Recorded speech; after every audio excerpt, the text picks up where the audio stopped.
Millionaire invites homeless girl in for a simple shower, yet the moment she steps out, everything in the penthouse goes still.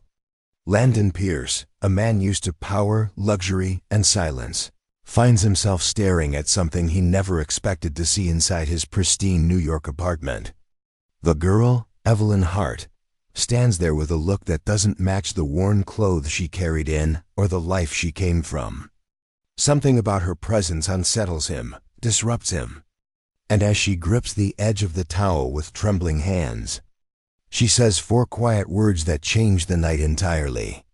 Evelyn Hart had learned to live quietly in the corners of New York City, the places people passed without noticing. She slept in shelter cots when they were available, in subway terminals when they weren't, and in the back booth of an overnight diner when the manager felt generous. At 19, she carried no backpack, only a thin tote bag holding a thrift store sweater, a cracked phone with no service, and a folded slip of paper with her mother's handwriting on it. That paper held the only creed Evelyn trusted anymore. "Hold steady, Evie, storms pass." She repeated it under her breath some mornings just to get her body moving. Her childhood had been a patchwork of short-term relatives, temporary homes, and a foster system that kept promising stability but never delivered. The last place she stayed, an overcrowded group home in Queens, became too dangerous, too unpredictable. So Evelyn walked out one night and never went back, thinking freedom would feel better. It didn't, but at least the choices were her own. Days were spent in public libraries where the warmth didn't require permission. She'd sit between the aisles of old books, charging her phone at a wall outlet, pretending to study so no one would ask questions. When hunger pressed in, she'd stretch the few dollars she earned sweeping the back alley of a deli. The owner would leave $6.25 on the counter every time, never more, never less. It wasn't charity. It was a quiet deal between two people who understood survival. Evelyn guarded her pride fiercely. She asked for nothing she couldn't repay. She kept her head down when people stared too long, spoke politely even when dismissed, and tried to stay invisible enough to avoid trouble. People made assumptions when they saw someone in her situation. She had learned to swallow those judgments whole. But beneath her quiet resilience was a persistent flame, a stubborn belief that things could change, that life didn't have to end where it began.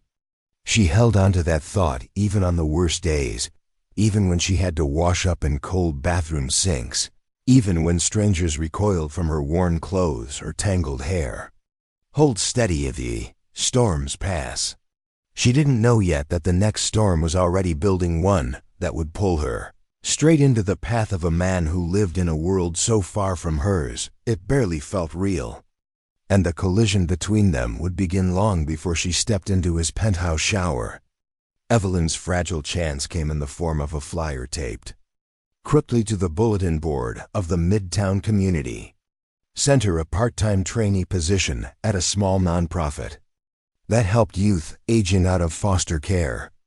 The position didn't require a college degree, only reliability, basic communication skills, and a willingness to learn. For the first time in months, Evelyn felt something lift inside her. This was work she understood.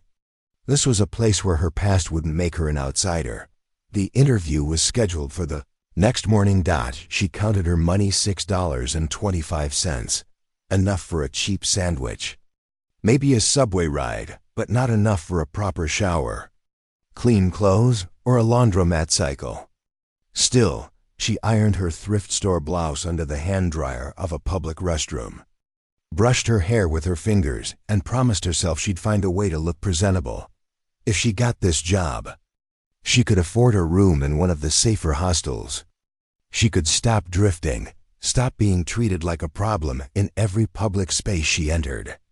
If she failed, it meant another winter on the streets, another round of shelters and side gigs, another reminder that storms didn't always pass, they sometimes circled back. This interview was everything. The next morning, Evelyn arrived at the nonprofit's building 20 minutes early. She stood outside the glass doors, smoothing down the creases in her blouse. Trying to ignore how people walking past gave her the kind of quick, dismissive glance reserved for those who didn't quite blend in with Midtown's polished rhythm. She whispered her mother's words, "Hold steady. Evie, storms pass," then stepped inside. The lobby was warm, too warm for her layered clothes. A receptionist with sharp eyeliner and a rehearsed smile looked up. "Name?" "Evelyn Hart. I have an interview." The receptionist typed something, paused, and frowned. "You're early. Take a seat." Evelyn nodded and sat in one of the padded chairs lining the wall, careful not to scuff anything. She clasped her hands together to hide the small tremor. Everything wrote on this. A man in a fitted suit walked by, talking loudly on his phone. He stopped mid-sentence when he spotted her. His eyes traced her shoes, her worn tote bag, her thrifted blouse with a look that made her stomach knot. "You can't sit here," he said abruptly, covering the phone's mic. "This area is for clients." I'm here for an interview," she replied quietly. "With who?" He looked her over again, skepticism dripping from each second. "Ms. Rowland," Evelyn said. 9:30. The man snorted, unimpressed. "Right." He walked to the receptionist. Evelyn could hear every word.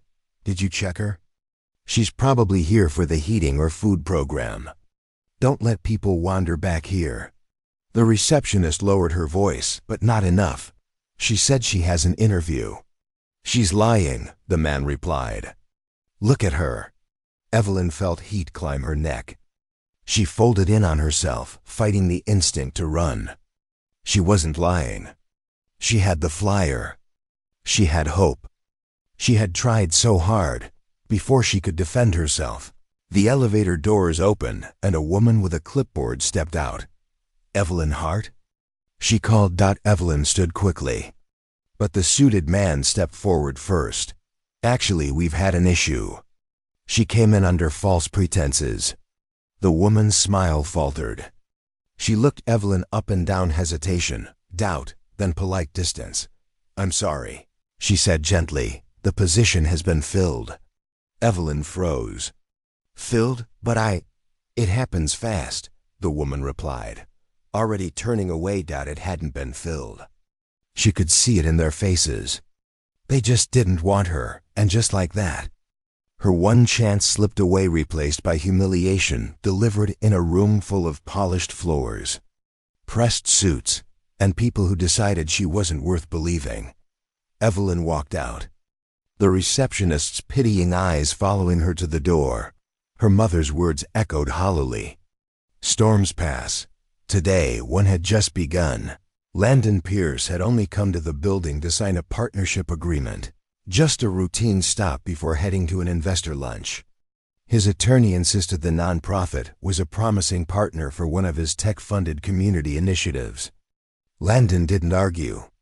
He rarely questioned the curated schedule laid out for him. He simply arrived, nodded, signed, and moved on.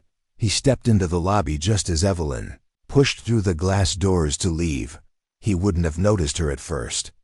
He was used to seeing people rush past, heads down, wrapped in their own conflicts. But there was something about her expression, an unmistakable mixture of shame and determination, that froze him mid-step. Landon paused by the reception desk, his folder still tucked under his arm. He overheard the tail end of the receptionist whispering to her coworker. She said she had an interview. Poor thing. They didn't even give her a chance. His lawyer, standing beside him, clicked his tongue. This is what happens when you make these places too open. People walk in thinking they belong in meetings they weren't invited to. Landon didn't respond. Instead, he watched through the glass as Evelyn hesitated outside the door, gripping the strap of her tote bag like an anchor. Her shoulders were stiff, her chin trembling just once before she forced it. Still, something about the way she stood there, the way she steadied herself as if bracing against a silent blow, hit him harder than he expected. A voice from the hallway called out, "Landon, they're ready for you in the conference room." He didn't move. He watched Evelyn step away from the door and cross the sidewalk. A passing businessman bumped her shoulder without apology. She murmured something, maybe an "I'm sorry." Even though she hadn't done anything wrong, Landon felt a tightening in his chest. It was unfamiliar, unwelcome. He had spent most of his life insulated by people who solved problems before he saw them. Yet here was a problem unfolding right in front of him when nobody was stepping in to fix. His lawyer followed his gaze. "Forget it, Landon. There's nothing you can do." Landon wasn't sure that was true. He watched Evelyn pause at the corner, looking lost not in direction, but in something deeper, something heavy. She wiped her face once with her sleeve and kept walking, and as she disappeared into the crowd, Landon felt the uncomfortable sense that he had just witnessed something unfair. And if he walked away now, he'd be complicit in it. Landon didn't think he just moved. By the time his lawyer realized he'd stepped away, Landon was already outside, jogging down the sidewalk in the direction Evelyn had gone. It wasn't a dramatic chase. It was awkward, hesitant, driven by something he didn't fully understand. He spotted her near a bus stop, sitting on the edge of the bench with her tote bag clutched against her chest, head lowered, hair falling forward like a curtain. People rushed around her, office workers, delivery drivers, tourists, each one passing as if she were invisible. Landon approached slowly. "Hey," he said. Evelyn startled, eyes sharp, guarded. "I'm not asking for anything," she said quickly. "I'm fine." He realized she'd said those two sentences many times before. "I know," Landon replied. I saw what happened inside." Her face tightened. "It's done." "Doesn't matter." "It does," he said. She stood, preparing to walk away. "Look, I don't know you. And I don't need pity." "It's not pity," he answered, firmer. "It was wrong. They judged you before you even spoke." That stopped her for half a breath. Still, she shook her head. "It is what it is." Landon exhaled, choosing his next words carefully. "Do you have somewhere to go?" Her silence said enough. He continued, softer. "I live a few blocks from here. You can come by and—" He hesitated, aware of how terrible the sentence could sound. "Just clean up. Use the shower. Nothing more. No expectations. No conditions." She stared at him, disbelief flickering behind her eyes. "Why would you do that?" "You don't even know me." "Because someone should have treated you better in there," he said. "And because I can help in a way that doesn't take anything from you." A passing commuter slowed, giving them both a suspicious look. Another shook his head as if making assumptions. The attention only made Evelyn bristle more. "This is weird," she muttered. "It is," Landon agreed. "But sometimes the right thing is weird." Her grip on the tote bag tightened. She looked down at her worn shoes, then at the puddles along the curb where distorted reflections rippled with every passing taxi. "Just a shower?" she asked quietly. "Just a shower," he promised. For the first time, he saw the faint outline of her uncertainty soften into consideration. And when Evelyn finally nodded, small, reluctant, but real, it shifted something in the air around them. A public act of defiance against judgment. A fragile moment of trust. A choice that would change both of their lives in ways neither could yet see. Landon's penthouse was only a short walk away, but every step brought a new wave of unease for Evelyn. She kept a careful distance behind him, eyes drifting to every passing window and doorman, unsure if someone would stop her, question her, or drag her away for simply existing in the wrong place. By the time they reached the marble lobby of his building, her pulse was thudding in her throat. The concierge looked up. His polite professionalism flickered when he saw Evelyn. "Good afternoon, Mr. Pierce," he said slowly. "Is everything all right?" "Fine," Landon replied, not stopping. When the elevator doors closed behind them, Evelyn exhaled shakily. "You didn't have to defend me." I wasn't defending you, Landon said. I was correcting them. It was the first time she'd heard someone phrase it that way. But the real confrontation waited upstairs. The elevator opened directly into the penthouse, where a tall man in his 60s stood by the dining table, a leather portfolio under his arm.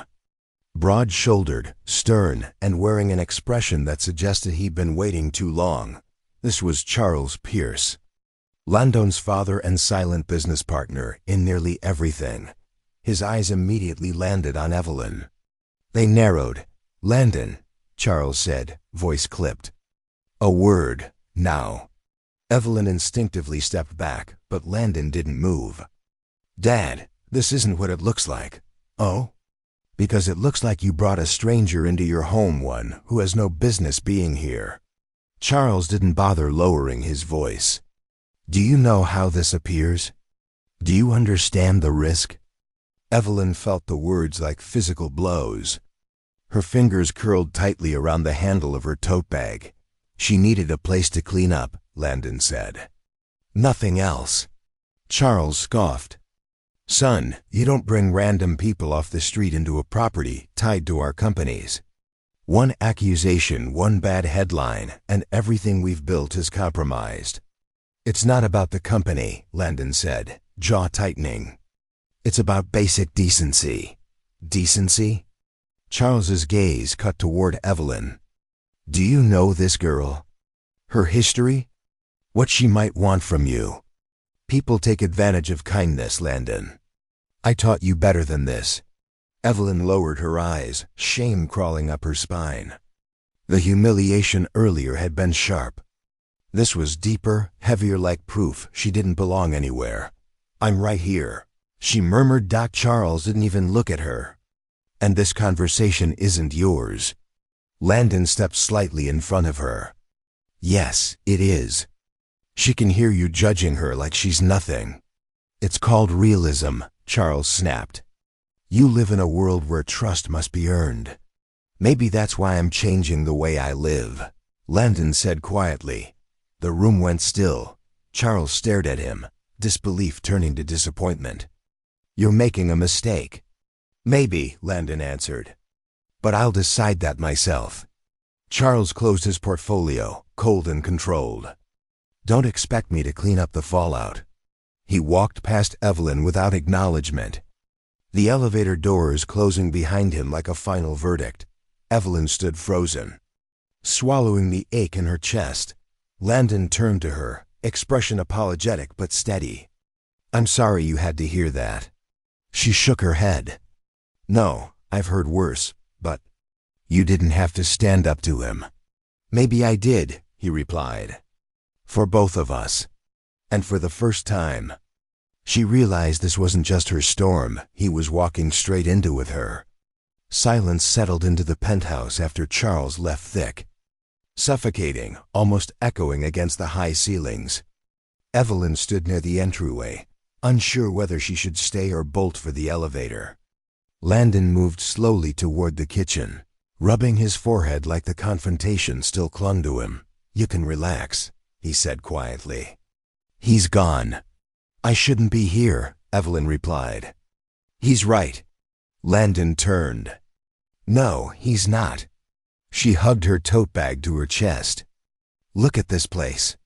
Look at me. You think people won't assume things? You think they won't say you're trying to?" She stopped herself, jaw tightening. "I don't want charity." "This isn't charity," Landon said, more firmly than before. "Then what is it?" She snapped. "Some guilt-driven project? A good deed to balance out your billionaire conscience?" His expression darkened. "You really think that's why I followed you?" "I don't know why you did anything," Evelyn said. "People don't just help someone like me for no reason." "Someone like you," he repeated. "You mean someone who's been treated unfairly all day? Someone who deserved an interview and didn't get one because of prejudice? That's not about charity, Evelyn. That's about fairness." She shook her head. "Fairness doesn't exist. I learned that a long time ago." Landon exhaled, searching for the right words. You can shower, eat, leave after. You don't owe me anything. I'm not asking for anything. That's the problem, she whispered. Everyone asks for something eventually. Time, trust, payback. Kindness always has a price, not mine. Because you can afford to give it, she said. Her voice cracked. You can afford anything. That landed. He looked away. Evelyn continued, softer. Your father thinks I'm trouble. Most people would. You risk your reputation just letting me stand here. Maybe my reputation needs to be risked, he said. She stared at him, thrown off by the conviction in his voice. A long moment passed, raw, tense, uncomfortable. The kind that reveals more truth than either person wanted to face. Then Evelyn stepped back. I'll use the shower, she murmured. But after that, I'm gone. I won't cause problems for you. I won't be your lesson in empathy. Landon nodded slowly. If that's what you want. It's what's best, she insisted. But as she followed him down the hallway toward the guest bathroom, her steps unsteady and her pride bruised, she couldn't stop wondering why the idea of leaving felt heavier than she expected, and why his offer still echoed in her chest like something she didn't quite believe and didn't entirely want to refuse. Evelyn emerged from the shower later. Wrapped in borrowed clothes Landon had left outside the door, a plain sweatshirt and soft joggers. Nothing fancy, but clean and comfortable. She expected the penthouse to feel even more intimidating now, but instead she found Landon sitting at the kitchen counter with his laptop open, expression troubled. He looked up when she entered. Feeling better? She didn't answer. Not out of rudeness, she just wasn't used to being asked questions that actually mattered. Landon closed his laptop, hesitating. I have something I want to ask you. And you can say no, really. Evelyn's posture stiffened. What now? It's about the nonprofit, he said. The one that turned you away. She tensed. Please don't. I'm not trying to fix it for you, he interrupted gently. But I need your help with something. A project I'm presenting tomorrow. It's about improving services for youth in the foster system and transitional housing. He exhaled. I realized today I don't have a single first-hand perspective in the proposal. It's all numbers and theory. That's useless. You want my story? She asked, suspicion edging her voice. No, he said immediately. Not your personal life. Not anything you don't want to share. I want your insight. What the system gets wrong. What people like me overlook. What would actually help instead of just sounding good in meetings. She blinked, thrown off. People usually wanted her silence, not her thoughts. And why me? She asked. Because you've lived what we're trying to fix, he said simply. You know the truth better than any consultant I could hire. She looked down at her hands. What if I say something wrong? Then we fix it together. And what if I say something you don't want to hear? Then I listen harder. That quiet sincerity unnerved her more than any luxury in the penthouse. Evelyn shifted, unsure. What would I have to do? Just work with me tonight. A few hours, he said. Help me shape the proposal. You'd be credited on it. Credited? She let out a small, disbelieving laugh. People in rooms like that don't want my name attached. I do, he replied. Her mind raced. She hadn't eaten properly all day. She hadn't spoken to anyone who cared to hear her perspective in years. She definitely shouldn't trust a stranger in a high-rise apartment. But she needed something. A foothold. A moment where she wasn't invisible. And Landon, despite his wealth, his world, his complicated motives, was offering her a chance to contribute instead of just receive. Fine, she said quietly. I'll help, but only with the project. Nothing else. Agreed, he said, nodding. They took seats at opposite ends of the kitchen counter, an invisible line between them. but a growing bridge of understanding forming anyway. For the first time in years, Evelyn felt like her voice might actually matter. And for the first time in his life, Landon realized how much he'd been blind to. They worked for hours, Evelyn speaking hesitantly at first, then with more confidence as Landon typed her insights into his proposal. She explained the realities behind the numbers, how foster youth rarely received mental health support unless it was court-mandated, how transitional housing programs often set impossible rules, how job training focused on resumes instead of real stability. Landon listened without interrupting, occasionally asking questions he never would have known to ask before. But as the night wore on, something shifted. Evelyn paused mid-sentence, staring at one of the floor-to-ceiling windows overlooking the city. Thousands of lights glowed across Manhattan, steady, constant, unreachable. "You know what the hardest part is?" she said quietly. "Not the hunger. Not the money. It's feeling like the whole world is happening without you." Her voice thinned. "Like you're outside of everything. Looking in." Landon didn't look at the city. He looked at her. "That's not just you," he said. She frowned. "What do you mean?" He hesitated, then shut his laptop. "People think having money solves everything. That my life is easy because I can pay for problems to go away." He rubbed the back of his neck. "But it's not that simple. Every move I make is watched, judged. If I screw up, it becomes a headline. If I try to help, people say it's a PR stunt. If I don't help, I'm cold." He met her gaze. "I'm in rooms full of people, and half the time I feel like an outsider anyway." Evelyn's eyebrows lifted, surprised, skeptical, but listening. "You're trapped," she murmured. "Just in a different cage." He nodded. "Yeah, money builds walls too. They're just quieter." She looked down at the sweatshirt he'd lent her. "At least your walls are warm." Landon let out a soft huff of breath, half laugh, half exhale. "Comfort doesn't equal freedom." They sat in silence for a moment, two people from opposite ends of the city, realizing they shared something neither expected. Evelyn tapped the flyer still tucked in her tote bag. "They didn't want me at that nonprofit. They didn't even try to see me. And I didn't want to see things outside my bubble," Landon said. "Not really." She looked at him, something gentler settling behind her eyes. "I guess we're both looking in from different sides of the glass." That simple truth hung between them, steady and undeniable. And for the first time, they weren't just billionaire and homeless girl. They were two people, both exhausted by expectations, both bruised by the world in ways they couldn't always explain, finally seeing each other clearly. The real turning point wasn't the project, or the shower, or the argument. It was this shared realization. Neither of them was as free as they appeared.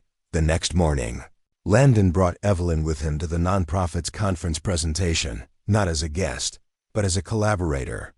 She wore the sweatshirt he'd lent her, sleeves pushed up, hair tied back. She looked nervous but steady. When they stepped inside, the same receptionist from the day before stiffened.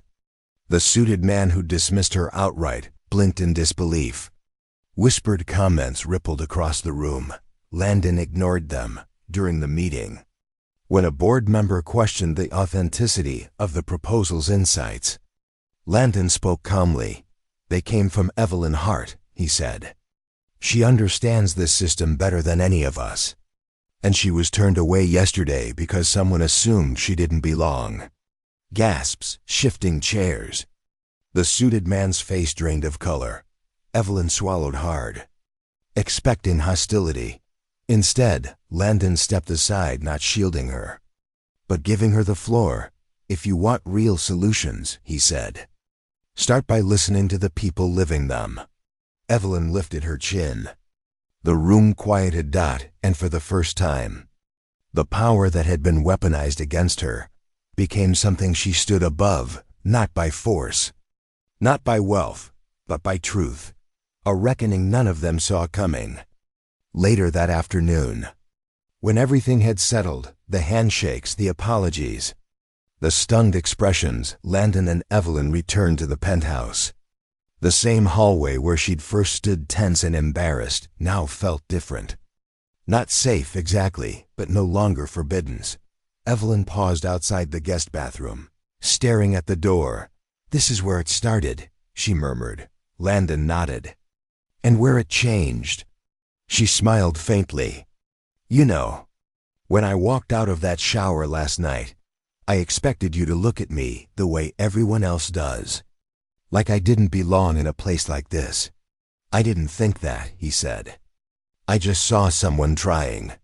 Evelyn touched the edge of the doorframe, remembering the towel she'd gripped, the fear she'd carried, the vulnerability she hadn't wanted him to witness. "And now?" she asked. "Now I see someone strong enough to stand in a room full of people who underestimated her and prove them wrong." Evelyn looked down at her tote bag, the same one she'd carried everywhere. The flyer for the nonprofit peeked out, creased but not torn. "They offered me a trainee position," she said softly. "For real this time." "That's good," Landon said, smiling. "I didn't take it." His expression shifted. "No?" She shook her head. "I'm taking a different offer. They want me to help build a youth advisory board. Something that actually matters. Something where people like me get a voice." Landon exhaled, impressed. "That's perfect for you." Evelyn slipped the flyer fully into her bag and zipped it shut. Then she reached into her pocket and pulled out the crumpled $6.25, her last safety net. "I don't need this today," she said. "Not like before." She set the coins on the bathroom counter, a quiet symbol of the girl who'd arrived trembling and uncertain, and the one who now stood stronger. "Steadier. Storms pass," she whispered, repeating her mother's words with new meaning. Landon didn't reply. He didn't need to. They stood in the doorway of the same room where their stories had collided, changed and redefined each other, not through luck, not through rescue, but through dignity shared and courage shown. And for the first time, Evelyn walked forward not as someone being helped, but as someone choosing her own direction. Some stories don't end with grand victories. Sometimes they end with a small, steady step, a girl reclaiming her dignity, a man confronting his own walls, and two strangers proving that a single act of courage can shift an entire future. Evelyn walked out of that penthouse no longer defined by what she'd lost, but by what she'd chosen to become. And maybe that's all any of us really need. One moment where someone finally sees us. If this story made you feel something, don't forget to like, subscribe, and share it with someone who might need it today.